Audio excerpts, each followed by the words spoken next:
সীমান্ত হত্যা বন্ধে গুরুত্ব দিয়েছে বর্ডার গার্ড বাংলাদেশ বিজিবি। ভুল করে কোনো নিরীহ বাংলাদেশি ভারতের সীমানায় প্রবেশ করলে তার ওপর প্রাণঘাতী অস্ত্র ব্যবহার না করে আইনগত ব্যবস্থা নেওয়ার দাবিও জানিয়েছে। তবে বিএসএফ এর দাবি, তারা সবসময় সীমান্তে আত্মরক্ষার্থে গুলি করে। বিজিবি ও বিএসএফ এর মহাপরিচালক পর্যায়ের ৫৬তম সম্মেলন শেষে পিলখানায় এসব কথা বলেন তারা। সাব্বির আহমেদ জানাচ্ছেন বিস্তারিত। আইন ও সালিশ কেন্দ্রের তথ্য অনুযায়ী গত বছরের আগস্ট থেকে এবছর জুন পর্যন্ত অন্তর্বর্তী সরকারের ১১ মাসে অন্তত ৩৪ জন বাংলাদেশিকে গুলি অথবা নির্যাতনের মাধ্যমে হত্যা করেছে ভারতের সীমান্তরক্ষী বাহিনী বিএসএফ।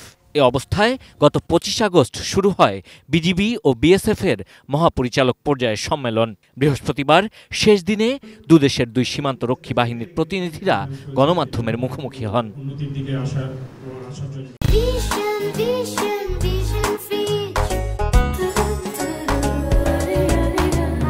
বিজিবি মহাপরিচালক জানান, সীমান্ত হত্যা বন্ধে বাংলাদেশ সর্বোচ্চ গুরুত্ব দিয়েছে। বিএসএফ মহাপরিচালক দাবি করেন, তারা শুধুমাত্র আত্মরক্ষার্থে সীমান্তে গুলি চালান। Since last 15 years, BSF has adopted non-lethal strategy. BSF personnel fires only and only as a last resort in the face of imminent threat to his life in self-defense, irrespective of the nationality. We raise the question, how come a minor can pose a threat on lives of an armed BSF soldier? Or in broad daylight, what kind of threat that individual can put onto the armed BSF soldier? Both sides agreed and to try the best from each other so that no crossings take place, whether deliberately or inadvertently, and we will try so that no loss of life takes place.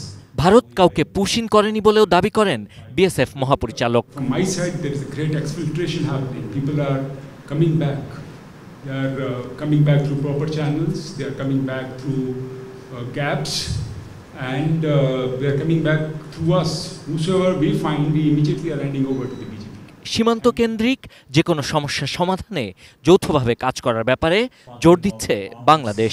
Illegal arms coming inside, human trafficking, and illegal construction within 150 yards. And from BSF side, it was that stopping the smugglers to get into the Indian territory, and the criminals getting into the Indian territory. Then the stoppage by BGB towards some development projects which do not have any defense potentials. এছাড়া এবারে সীমান্ত সম্মেলনে অস্ত্র ও মাদক চোরাচালান রোধ সহ পারস্পরিক স্বার্থ সংশ্লিষ্ট নানা বিষয় নিয়ে আলোচনা হয়েছে। Sabbir Ahmed, ATN news, Dhaka.